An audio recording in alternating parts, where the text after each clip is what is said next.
Y vamos a dar paso también ahora a los escritores que están con nosotros. Así que vamos a pedirle a Raymond que se venga aquí y se sienta a nuestro lado.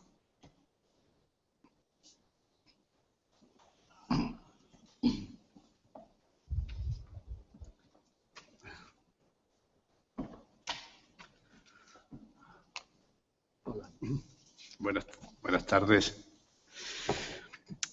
Raymond Mas o Ramón Mas, porque Raymond es un seudónimo, pero su verdadero nombre es Ramón Mas. Y lo que conozco de él, la verdad que este hombre ha vivido, puede confesar que ha vivido, y ha vivido peligrosamente. Y ese peligro que en su vida ha tenido, con tantas cosas que ahora alguna nos contará, están también plasmadas en sus libros. Requiem por dos presidentes, que acaba hace muy poco de ser presentado en la editorial Dauro, y por Azucena Enríquez, también aquí presente, que hizo una excelente presentación. Es un libro de aventura, una novela negra, una novela de intriga, una novela de espionaje. ¿Cómo podemos hablar de esta novela tuya, que es tu tercera novela? ¿Raymond o Ramón? ¿Cómo prefieres? No, Ramón. Ramón.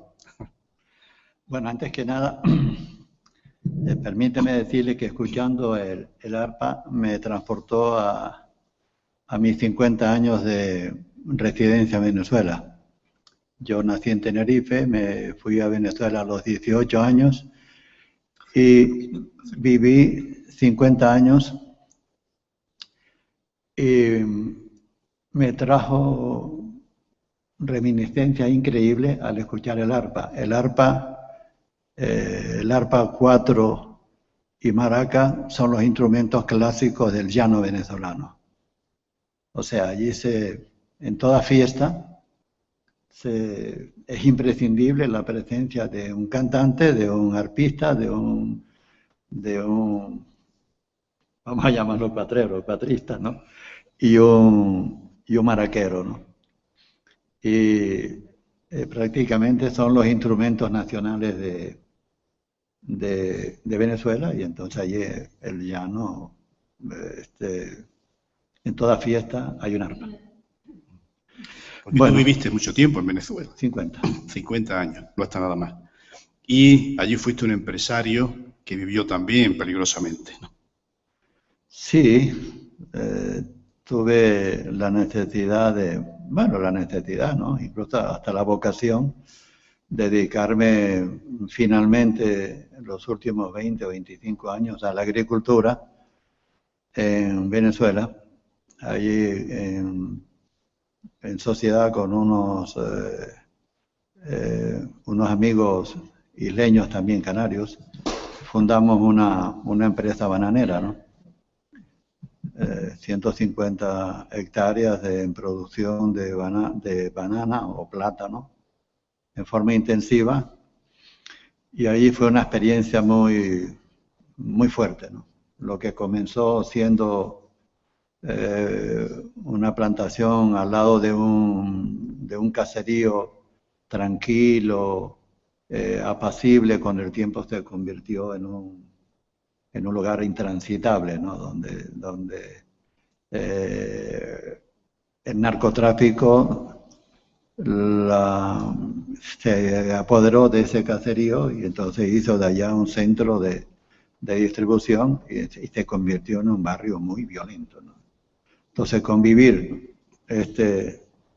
con una cerca por medio, pues bueno, cerca, la llamo cerca porque a los 3 o 4 años la habían ya roto toda, ¿no?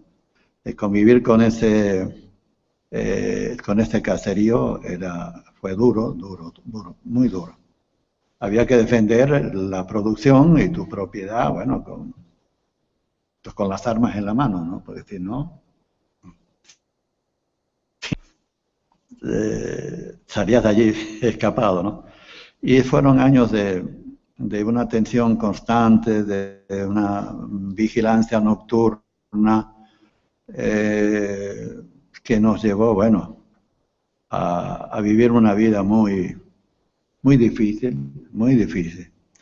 Pero bueno, logramos sobrevivir y ya hace 3 años decidimos, ante la situación ya más que conflictiva que se está desenvolviendo en el país, decidimos, mi mujer y yo, regresar a España, y no fue a Canarias, sino justamente a Granada, donde vive uno de mis hijos, de mis 2 hijos, que estudiaron y se graduaron aquí. Y bueno, y me enamoré de esta Granada increíble, de esta Granada que por cualquier parte encuentras un rincón que, o sea, insólito, porque yo vengo de un país donde, por desgracia, lo que dejó España en arquitectura y en construcciones, eso se lo llevó todo. Primeramente los terremotos y luego las innumerables guerras civiles que se desarrollaron a lo largo del país y quedó asolado. O sea, vestigios de cultura hay muy pocas en Venezuela. Sin embargo, tú en Venezuela escribiste ya 2 libros allí. 2 libros, sí. Bueno, antes de... No, estando ya trabajando en la finca, un día, de esos días extraños que tiene uno, se me ocurrió, asomado a una ventana, viendo cómo la gente caminaba por las calles, de repente, como si una mano invisible me llevara, me dominara, me senté frente a una máquina Olivetti, una pequeña máquina Olivetti, y empecé a teclear, empecé a escribir, desde las 4 hasta las 11, me acuerdo, hasta las 11 de la noche. Y luego, continué durante unos días ampliando, repasándola. A un gran amigo, un político venezolano muy conocido, muy erudito en la historia de España, como pocos, y se llamaba Moisés Moleiro, el mejor orador que ha tenido el Parlamento venezolano durante años. Y éramos amigos, éramos vecinos, y le dije: mira, Moisés, ¿por qué no me lees esto? Bueno, a la semana me encuentro con él y me dice: oye, Ramón, esto está muy mal escrito. Esto, se ve que no tienes idea de lo que significa escribir. Pero hay una cosa que tienes que tomar en cuenta. Hay un gran argumento, lleno de imaginación, y de picardía y de una buena trama. Y me dijo: mira, escribir se aprende con la práctica, con el tiempo, pero las ideas y la imaginación, esto no es tan fácil. Y bueno, y ahí comencé a escribir. Curiosamente la primera novela fue la que se está editando ahora, ¿no?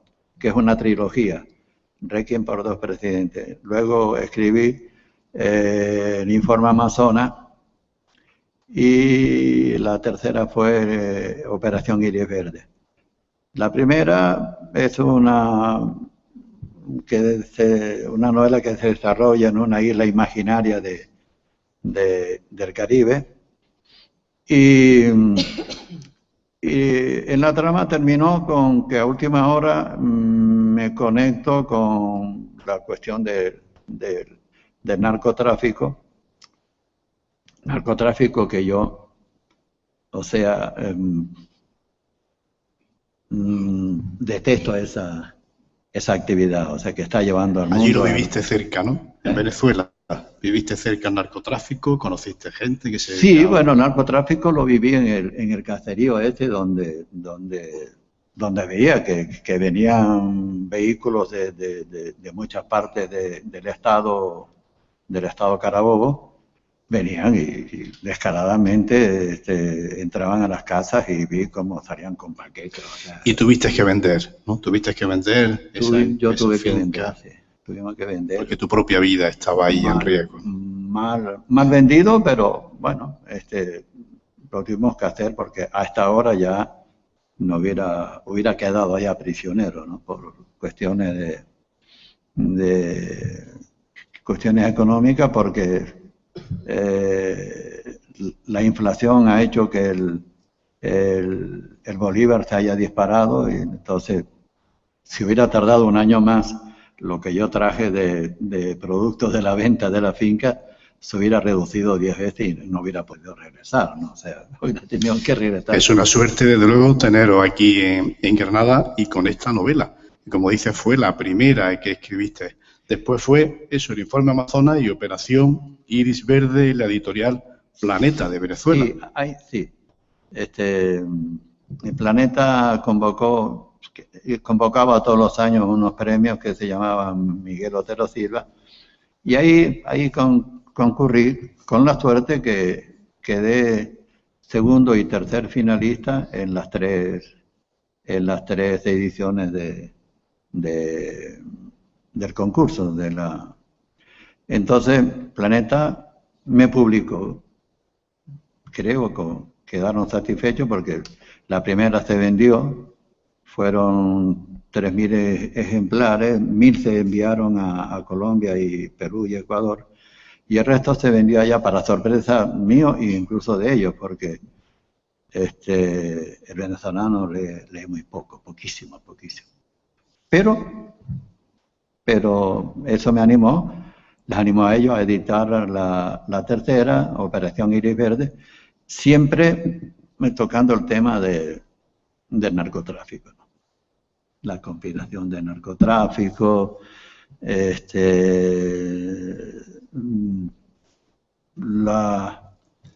lo que está hoy sobre el tapete, ¿no? O sea, que se está apoderando de media parte del mundo, ¿no? Lo cierto es que esta novela está escrita con una agilidad, con un lenguaje comprensible, cercano, pero también con una agilidad en los diálogos que sorprende y también como muy llevada al cine. Yo creo que es una novela muy visual, ¿no? Sí, eso es mi aspiración. Todo el mundo me lo dice, ¿no? Oye, esto la lee uno y está viendo una película de acción. Es un tema muy difícil llegar a que algún día alguien se interese en guionar y hacer una película de esto. Sería una bomba. Bueno, ¿no? aquí tenemos con nosotros a un poeta, escritor, pintor, José Luis López Enamorado, que él entiende mucho de cine. Así que luego le podemos preguntar también ¿Quién? de qué manera. Aquí lo tenemos, ahí te está saludando, Ah, en el sí. público. Así que aquí hay, Bueno, me entre gusta. nosotros hay muy buena gente. Te voy a hacer llegar un ejemplar para que lo veas. Que él también vendrá otro día para leernos su último libro, que acaba de presentarlo en Madrid, ¿no? Se me ha caído un beso. Y con bastante éxito. Así que también invitamos a leer este libro y, cómo no, al Requiem por dos presidentes, que fue presentado hace muy poco, precisamente por Azucena Enríquez, en la Asociación de la Prensa. Y la verdad que es una lectura muy agradable y, sobre todo, que nos habla también no solo de la fantasía del escritor, sino también de parte de tu propia vida, ¿no? Sí, bueno, en cierta forma recoge el espíritu de un poco de aventura y de resistencia a los peligros que yo confronté en ese país, ¿no? Bueno, me parece que la publicación de esta novela me ha causado una gran satisfacción, porque la edición es hermosísima, ¿sabes? Y yo felicito a la gente al equipo de Dauro, un equipo maravilloso. Yo no sé cómo hacen para casi editar una novela por semana. No sé cómo lo hacen, pero lo están haciendo, ¿no? Entonces es una gran... Y desde luego que sí, con los tiempos tan difíciles que corren para la edición. Que y siempre hay actividad, no sé cómo lo hacen, pero siempre hay... No es fácil. Y estás escribiendo también ahora tu cuarta novela. Sí, estoy en eso, ¿no? Estoy en eso, la tengo ya, la estoy repasando, pero no sé si me atreva a publicarla porque es un tema un poco llevado y traído, no sé. Esto, Raymond Mas, no yo, Raymond Mas, se encuentra en un lugar de la isla de Margarita en Venezuela con el personaje que él ha creado. Entonces, es un tema quizás ya muy manido, muy manoseado, pero que pienso que lo estoy llevando bastante bien, pienso yo, no sé. Es un tema bastante conflictivo, ¿no? Porque en cierta forma desmitifico el personaje que se llama Richard Walter Kimball. Lo desmitifica y se enfrenta a él, llega donde el escritor vive, Raymond Mas vive, lo encadena y lo fuerza a que crea que él es un personaje auténtico. Y yo digo, no, esto ¿cómo es posible? Es decir, un personaje sacado de mi imaginación, ¿no? Pero esto es un impostor, era un impostor. Y ahí está, hay un contrapunteo ahí a lo largo de la novela que luego se desenvuelve, hay una trama muy complicada en lo que entran en juego, está perseguido el personaje por la CIA, la DEA, el FBI, todos los servicios de inteligencia porque tiene en sus manos una documentación que hará temblar las altas finanzas en el mundo, ¿no? Ramón Mas, un escritor de Canarias a Venezuela y ahora en Granada. En Granada con su tercera novela, próximo su cuarta novela, y cómo no, esperamos que la lean, que disfruten con ella, y si alguien quiere, dinos. No, y tengo un cuento también que he recibido buenos comentarios, ¿no? Es un cuento que trata de un viejo pescador que va al encuentro, o sea, va al encuentro de Dios. Se llama Si Dios no hubiera creado el universo. Lo podrán conseguir en mis cuentos, Mis cuentos. ¿Es un libro o una página web? No, bueno, está en una página web, pero incluso yo creo que lo voy hasta retirar, ¿no? Lo voy a retirar a ver si es posible que se publique, porque ya dije, repito, el título del cuento es Si Dios no hubiera creado el mundo. Entonces, bueno, ahí se queda. No estaríamos aquí. No, es que si Dios no hubiera creado el mundo, pues ahora no estaríamos aquí desde luego. Entonces hay así. Me imagino que... lo pueden encontrar, me parece, en la página Mis Cuentos. Bueno. Si ponen Si Dios no hubiera creado el mundo y Ramón Mas, ¿no? Lo encontrarán en internet. Ramón, muchas gracias por estar entre nosotros, por acompañarnos esta tarde. Que sigas escribiendo estas novelas, que siga tu vida también conociéndose por todos lugares y que sigas aquí en Granada como tu casa, sino definitiva como tu actual casa, tu ciudad. Y desde luego que yo he hablado con él aparte y la verdad que tiene una vida increíble, ¿no? aquí en pocos minutos es muy difícil de captar, pero es un hombre que ha vivido mucho peligrosamente y que ha escrito también sobre su vida y sobre tantas cosas. Y sobre todo en este lugar de libro, qué mejor que los escritores dejen también su palabra para que sea el lugar donde nos encontramos, donde se encuentran el lector y el escritor, en el libro, en su palabra. Gracias, Ramón. Lo único que lamento es no haber venido a Granada 8 o 10 años atrás. Eso es lo único, la única frustración que tengo, porque Granada es una ciudad maravillosa. Estupendo. Única. Que viva Granada. Viva Granada.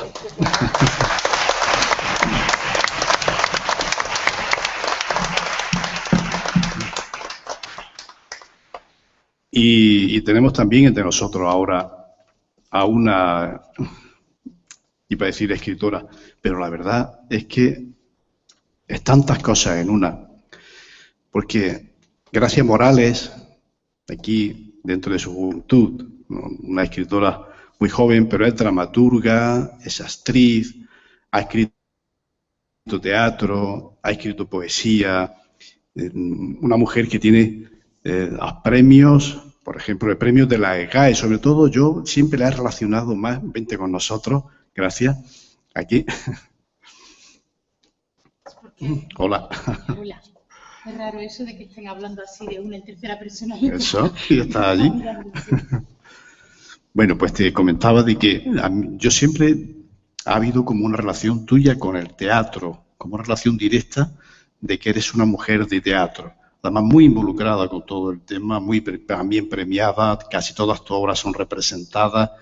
Y ahora este libro de poesía, que es del que hoy también hablaremos de más cosas, pero sobre todo de La Voz en Pie, la segunda edición. Este libro y además de una poesía que va como en el tema social, que parece como que algo que quedó desfasado en el tiempo. Pues, ¿cómo volvemos a la poesía? Parece en ti como que estaba como algo secundario, como que eras una mujer de teatro y que ahora vuelves a la poesía y con este tema social tan complicado hoy en día. Bueno, la verdad es que nunca he dejado de escribir poesía. De hecho, fue el género que empecé escribiendo antes, muy niña. Como decía antes Anne, pues yo también con 6 o 7 años empecé a escribir poesía, así por una necesidad un poco personal me imagino que de dejar por escrito pensamientos que se me venían a la cabeza y que quería que no se perdieran, ¿no? Lo que pasa es que no fue fácil publicar. En realidad he tenido como más cercanía con el teatro porque monté aquí en Granada, junto con otro grupo de amigos, montamos una compañía, Remiendo Teatro, y entonces Remiendo me iba exigiendo la escritura de la obra de teatro, y también el teatro ha sido un género donde he conseguido más visibilidad, por esta parte que decías de los premios y todo esto, ¿no? Quizá también es un género en el que hay menos gente escribiendo teatro, es un mundo como más familiar, ¿no? La poesía, a pesar de que yo he seguido escribiendo siempre, es un género que me produce mucho respeto, y no es que el teatro no me lo produzca, pero un respeto diferente. Me parece que es un género que está como, que se mueve más como una idea un tanto elitista, un tanto como sagrada, ¿no? Y el teatro está como más al pie de la calle, ¿no? Y a mí me interesa una poesía que también está al pie de la calle. Este libro, La Voz en Pie, yo lo tenía escrito desde hacía varios años y bueno, no había encontrado la ocasión para publicarlo. También porque a veces un escritor no solamente es la persona que escribe, sino la persona que publica. Y publicar no siempre es fácil, ¿no? Es necesario, pues, darte a conocer, promocionarte, encontrar los contactos necesarios. Y yo te digo que yo no tengo tiempo para hacer todo eso. O sea, para mí esa no es la parte más importante de un escritor. La parte más importante de un escritor es efectivamente el reto de la escritura. Entonces, he seguido escribiendo poesía, pero no, bueno, no encontraba la ocasión o la editorial que de pronto se interesara en publicar un libro como La Voz en Pie, hasta que Mariana Lozano, de la editorial Dauro, se enteró de que tenía este poemario, me pidió que lo mandara y decidieron que sí, que lo querían publicar. Y todo el mundo, pues, parece como diciendo, ¿has vuelto a la poesía? No, he vuelto a que se haga visible un libro de poesía, pero en realidad es un género que nunca he abandonado. Sí, pues yo tengo aquí, por ejemplo, que ya he escrito De puertas para adentro, en la colección Granada Literaria, en el año 2004, el Manual de corte y confección, en la colección Maillot Amarillo, de la editorial Diputación, en el 2001, y 8 poemas para andar por casa, en la colección Cuadernos del Vigía, en el año 2000. O sea que este sería tu cuarto poemario, ¿no? Claro, y hay más, diríamos, más material poético ahí metido en un cajón, ¿no? Porque la poesía para mí es un género que se escribe mucho también desde, no tanto desde por lo menos en mi relación con la poesía, entiendo que cada quien tiene una relación diferente, pero yo normalmente me propongo escribir una obra de teatro cuando encuentro un argumento que me interesa desarrollar o una idea que me interesa interrogarme sobre ella. Y en cambio la poesía es un poco más caprichosa. La poesía, por lo menos en mi caso, se escribe un poco al ritmo que ella decide, ¿no? Entonces, siempre está en mi vida, pero a veces puedo estar como, de pronto tirarme meses donde estoy constantemente escribiendo poesía y luego que haya un tiempo en el que ese género se queda como más en silencio, ¿no? Pero sí, sería mi cuarto poemario. Y bueno, estoy muy contenta también, como decía antes Ramón, con respecto al trabajo de la gente de Dauro. Yo también creo que es muy interesante que tengamos en Granada una editorial que esté apostando tanto por todos los géneros, en realidad, porque La Voz en Pie está dentro de una colección que ya siguen preparando los siguientes números, están ya ahí. Sé que alguno ya está, de hecho, a punto de salir, de poesía en una colección que se va a llamar Élite y que intenta que sean poetas no solamente de Granada, como en mi caso, como el de Álvaro Salvador, que va a ser uno de los publicados posteriormente, pero también, por ejemplo, el siguiente libro que va a salir es de un poeta peruano, de Eduardo Chirino, que es quien hace el prólogo, de hecho, de este libro. Es decir, que me parece muy interesante que en Granada haya una editorial apostando así por todos los géneros literarios y con un nivel muy alto de exigencia en la manera en la que se hace el libro y luego en cómo lo difunden, cómo intentan que el libro se vea, ¿no? Sí, es cierto. Hablando de Eduardo Chirino y precisamente de esa introducción del libro, el final me parece realmente muy aclaratorio cuando dice: Gracia Morales pone su voz en pie, recupera valores que creíamos perdidos y nos recuerda lo que debería ser la prueba más difícil para todo aquel que acepte la fatalidad de ser poeta en los tiempos que corren. Contar con 4 cañaveras, un trozo de yeso, algo que ruede favorablemente y luego ver qué hace. Sí, ahí hay un juego con uno de los poemas, con uno de los poemas de la primera parte que se titula Bienaventuranzas, que está dedicado al fútbol, pero al fútbol que juegan los niños espontáneamente en medio de la calle, utilizando eso, pues 4 cañaveras, un trozo de yeso y algo que ruede. ¿Y qué te parece si leemos ese poema? Si no lo lees, si no lo dice, ¿no? Venga, Porque Federico García Lorca, los poemas se dicen, no se leen, no se recitan, sino se dicen. Pertenece a la primera parte del libro que se titula Bienaventuranzas y es la Bienaventuranza 3. Qué poco necesita un niño cualquiera para jugar al fútbol. En Bagdad, en Ayacucho, en Ceuta, qué poco necesita, o en Kampala. Rodillas, ganas de abrirse de par en par los pulmones, qué poco. 4 cañaveras o un trozo de yeso y algo que ruede favorablemente de una esquina para otra. Bienaventurado ese fútbol, sin zapatillas apenas, ni desayuno. Y mientras se regatea y se corre, ¡pásamela! La mina, qué lejos queda. ¡Cuidado, por atrás! Lejos, las bombas, las pateras y el SIDA. Qué fácil imaginarse. ¡Gol! Que uno podría ser Maradona o alcanzar el estilo luminoso de Ronaldinho.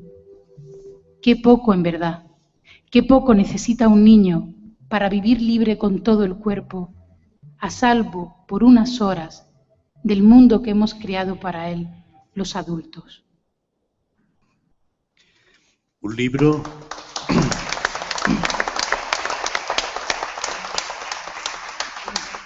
donde el tema social está muy presente. Yo lo que he leído me ha parecido muy fuerte. Poesía, me imagino que sí, puesto que está ahí, pero que la poesía actualmente puede ser un arma, como ya Gabriel Celaya, un arma cargada de presentes y puede cambiar las cosas, la poesía. Yo no creo que el poeta tenga que aspirar a tanto. No lo sé, no lo sé. Quisiera creer que sí, pero no soy tan ingenua ya a esta altura de la vida, que no soy tan joven como parezco. Todo el mundo me dice, jovencísima, no tanto ya no tanto, ya hay bastante experiencia vital en este cuerpo. Pero como me preguntaba, a ver, yo creo que el poeta tiene que ser honesto. Yo defiendo siempre la honestidad de la escritura. Y yo necesitaba escribir un libro como este. Ya lleva varios años escrito, te decía. Lo sigo necesitando. Para mí el tema social es un tema que debería tratar la poesía, el teatro y cualquier género, porque vivimos en sociedad y porque el hombre es un ser eminentemente social y porque es muy difícil, me parece, permanecer insensible, inalterable ante las cosas que ocurren a nuestro alrededor, ¿no? Yo viajo bastante, me gusta mucho viajar y me gusta empaparme de lo que vive otra gente. Y este poema, por ejemplo, me ocurría eso, que he viajado por muchos sitios, en todos sitios he visto niños jugando al fútbol, pasándoselo genial, o sea, con una sensación de libertad, de inocencia, que luego sé que no tienen en otro ámbito de su vida porque viven en situaciones realmente muy duras, ¿no? Vivimos ahora mismo en un momento donde el hombre occidental, nosotros, tenemos acceso permanente, diario, a una cantidad de imágenes y de vivencias lejanas y cercanas donde el dolor, como la injusticia están como muy presentes. A mí eso me duele, literalmente me duele.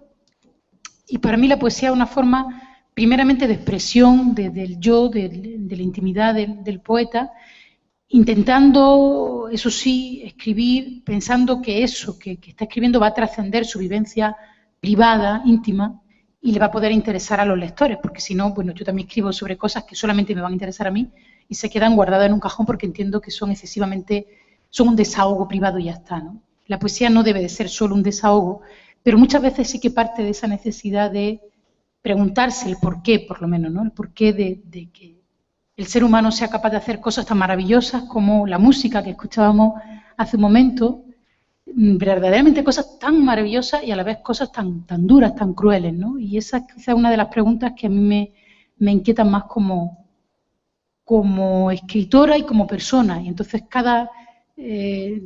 para mí no hay una diferencia entre cuando estoy escribiendo poesía y cuando estoy escribiendo teatro. Yo no me pregunto, ¿ahora mismo se lleva esto dentro de la poesía? ¿Hay una tendencia poética de lo social? Yo no me pregunto eso.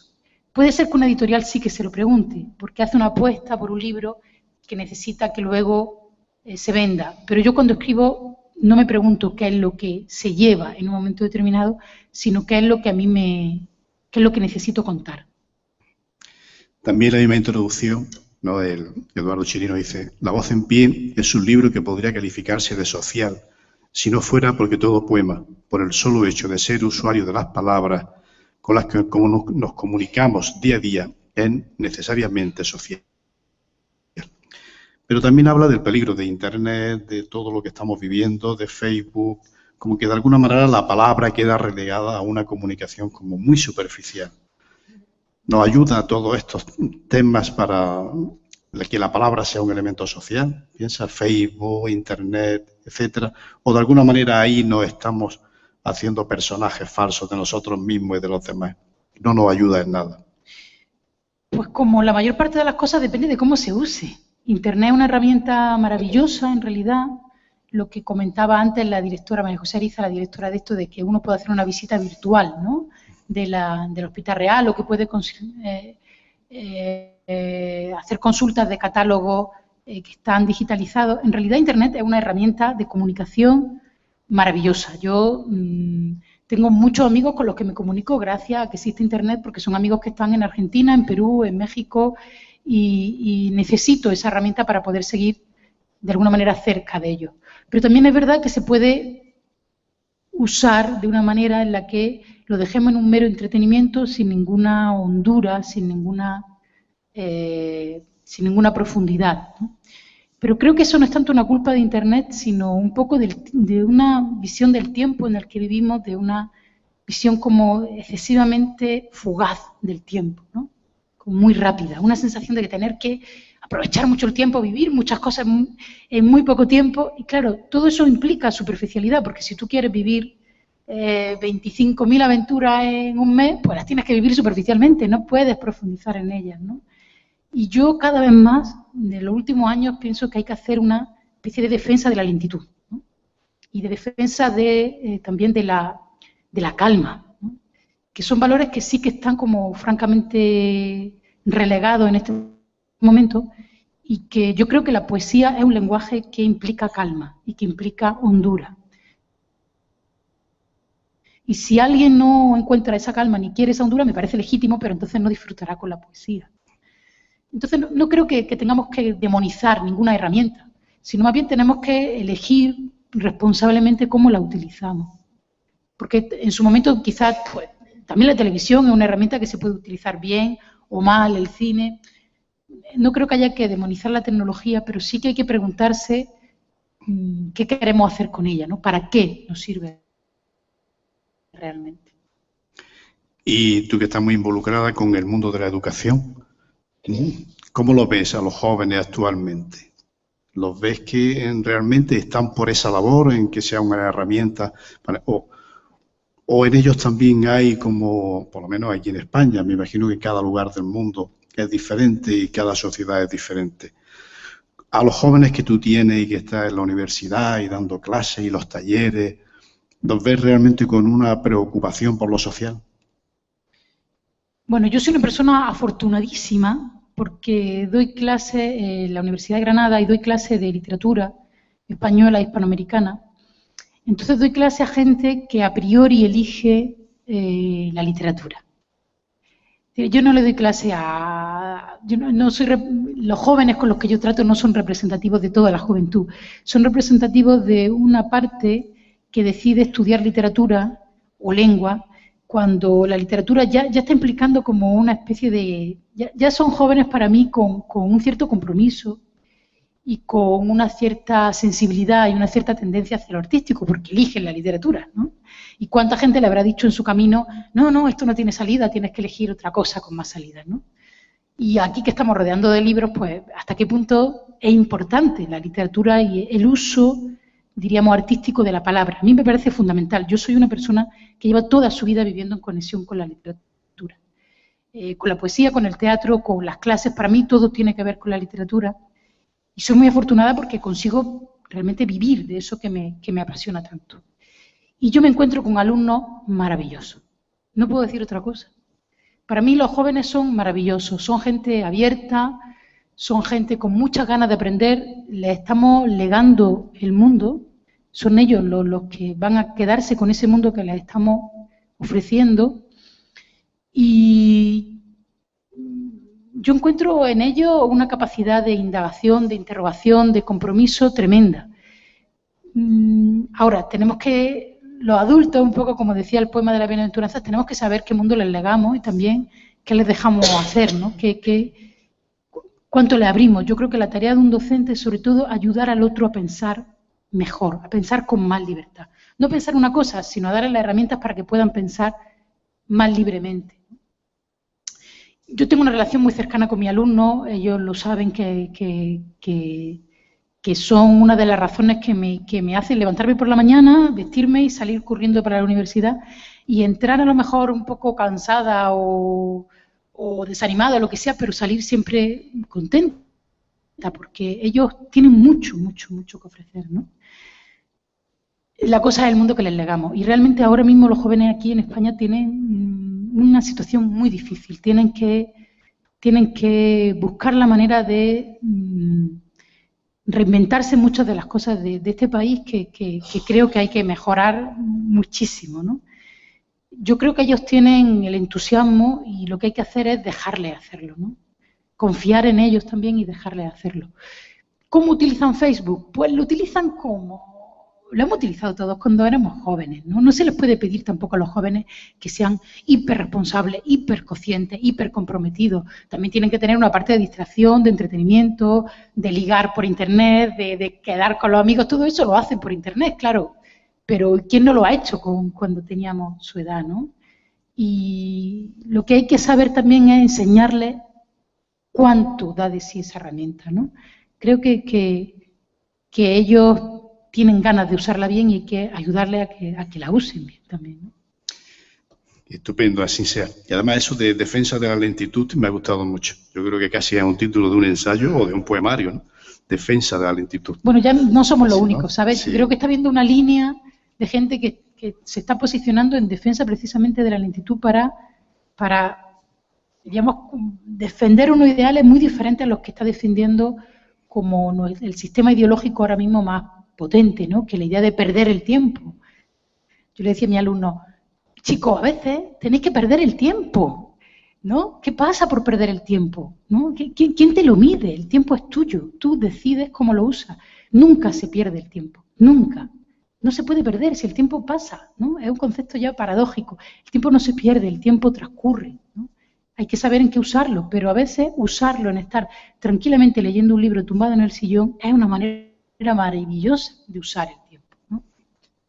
Sí, sí. A mí me recordaba, porque hace poco estuve en la Alpujarra y veía un hombre en el burro, sentado al atardecer, en el burro iba de un lugar a otro, no sé de qué sitio iría, pero uno que va con el coche rápido y con prisa, y de pronto ve a ese hombre tranquilamente mirando hacia el cielo, hacia un lado, hacia otro, y me ha recordado mucho, efectivamente, defensa de la lentitud. Te da posibilidad de pensar, de contemplar, de mirar, que estamos perdiendo esa capacidad de contemplar lo que sucede a nuestro alrededor, al menos de entrar realmente, no solamente de ver, sino, no sé, algo más, reflexionar sobre lo que sucede. Claro, y es que perdemos mucha libertad y yo desde mi punto de vista perdemos mucha capacidad para entender bien quiénes somos y qué estamos haciendo cuando estamos sometidos como a ese ritmo tan frenético, ¿no? Pues yo había seleccionado un poema, me gustaría que, hablando de todo esto, que me gustaría que leyeras, que la verdad me ha llegado bastante, que es La matemática del hombre. Si quieres, aquí lo tengo. Ya lo leo de esta maqueta de Dauro. De hecho, creo que fue el primer libro el primer poema de este libro, si no recuerdo mal. Me ha parecido un poema magnífico. La matemática del hombre. En un lugar de la ciudad, un hombre ha empezado a odiar meticulosamente su cuerpo. Ese hombre sabe ahora que la sed puede ser tan honda que se olviden el nombre de la esposa o la suavidad de los hijos. Pero ese hombre, deben creerme, ese hombre nació un día, puede ser que en verano, y llorando aprendió a respirar, y dijo madre alguna vez, y dijo sí y no y justicia, con una voz blanca, sin quemaduras. En un lugar de la ciudad, otro hombre ha irrumpido en una casa a gritos. Ese hombre sabe atar unas manos a la espalda y dejar que el agua caiga muy despacio junto a los pies del sediento. Pero ese hombre, ¿quién lo podría creer? Nació también un día de una mujer con vientre y también lloró también con el primer aliento y dijo tal vez y mañana y dulces sueños, amor, cuántas noches en su vida.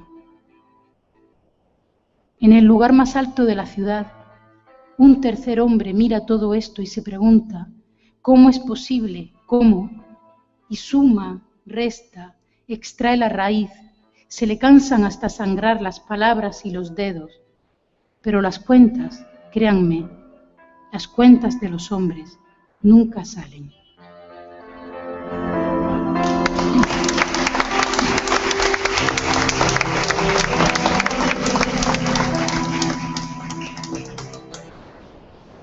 Gracia Morales, una mujer escritora, comprometida, inteligente, ganadora, por ejemplo, del premio Marqués de Bradomín, creo que la primera mujer que ganó este premio. Y con los jóvenes, con todo lo que significa la palabra y la enseñanza de esa palabra a los demás. Reflexionar y hacer pensar.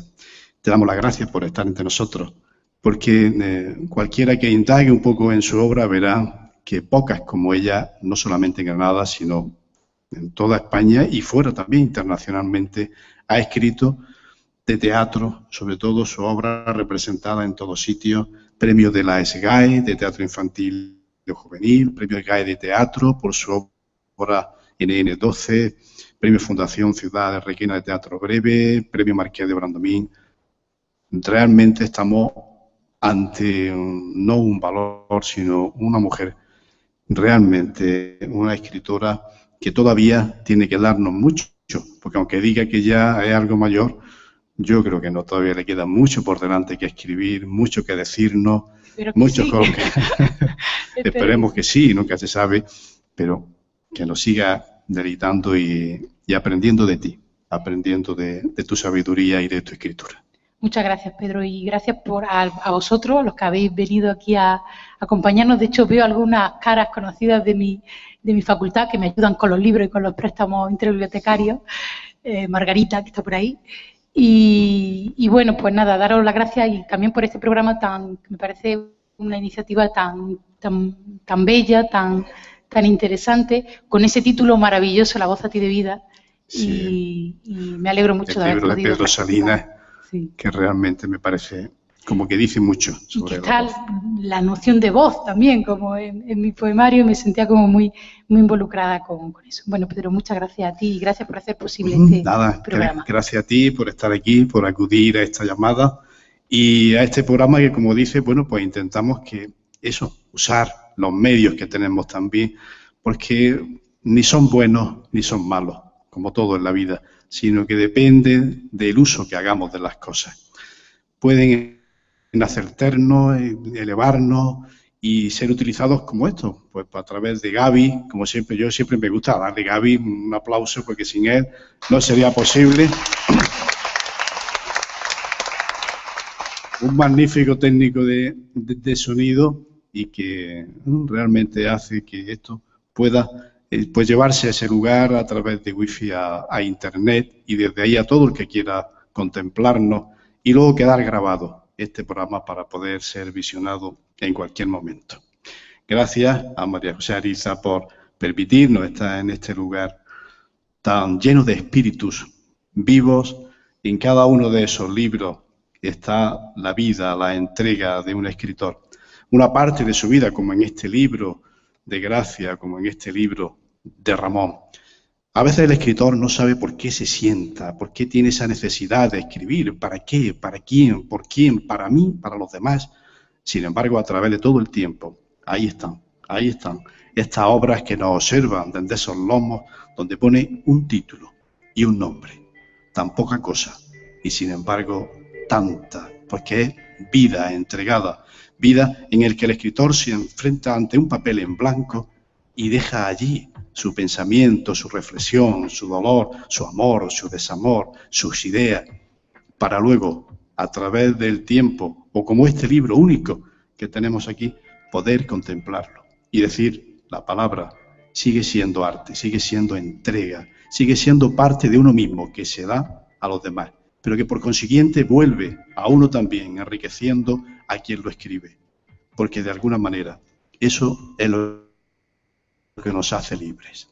Leer, escribir, comprender, saber, entender que la vida en esa lentitud está más allá de lo que vemos, entendemos y sentimos, sino que está en el otro, también en el lector, para volver a ser un círculo en el que la tierra, como la propia tierra lo es, podamos algún día vivir en paz. No sé si lo conseguiremos, pero ahí están los escritores, ahí estamos, todos para intentarlo. Muchas gracias y damos paso a Ambición para terminar esta tarde de La voz a ti de vida. Gracias por estar aquí.